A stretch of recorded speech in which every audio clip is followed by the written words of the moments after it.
சூப்பரா இருந்துச்சு படம். இதுல வந்து ஃபுல்லா டேஷன் தான் ஒரு டிராவல் ஆகும் படம் கரெக்ட் ஆகுது.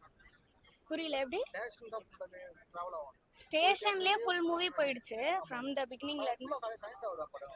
என்னால் நல்லா கனெக்ட் பண்ண முடிச்சு. ஏன்னா ஃபுல்லாக நான் லீவ்ல இருந்துட்டு இப்போ திடீர்னு மூவி ஃபர்ஸ்ட் டைம் வந்திருக்கேன். ஸோ இட் வாஸ் எனக்கு நல்லா இருந்தது. 3 hours போனதே தெரியல. லாஸ்ட் வரைக்கும் கண்டினியூஸாக நல்லா பண்ணாங்க.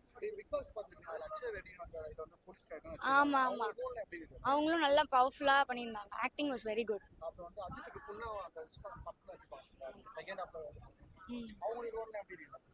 அவங்க செகண்ட் ஹாஃப்ல வந்திருந்தாங்க. திடீர்னு ஃபர்ஸ்ட் டைம் அவங்க கொஞ்சம் மெச்சோர்டான கேரக்டர்ல பண்ணியிருக்காங்க. அதுவும் கரெக்டான பர்ஃபெக்டாக மேட்ச் பண்ணியிருக்காங்க அந்த ரோலுக்கு. ஸோ நல்லா இருந்துச்சு. ஆல் கேரக்டர்ஸ் வேர் ப்ராப்பர்லி பிளேஸ்ட் அந்த அப்போ கரெக்டான. ஒரு லாஸ்ட்ல ஒரு சஸ்பென்ஸாக ஒரு இது இருக்கும். அந்த அன்எக்ஸ்பெக்டட் கிளைமேக்ஸாக தான் வந்து பார்க்கலாம். லாஸ்ட்ல தான் அது புரியுமே எதுக்காக இது பண்ணினாங்க அப்படின்றது. ஃபர்ஸ்ட்ல என்னடா இது இப்படி ஸ்லோவாக போயிட்டு இருக்க மாதிரி இருந்துச்சு. Towards the end I really love the climax. Arun Pandian slow and steady காமா அவரோட ரோலை கரெக்டாக பண்ணியிருக்காரு. அதான் சொல்கிறேனே, எல்லா கேரக்டர்ஸுமே இந்த படத்தில் பண்ணது கரெக்டாக இருந்துச்சு, பர்ஃபெக்டாக இருந்துச்சு. ஃபேமிலியாக பார்ப்போம். தேங்க்ஸ்.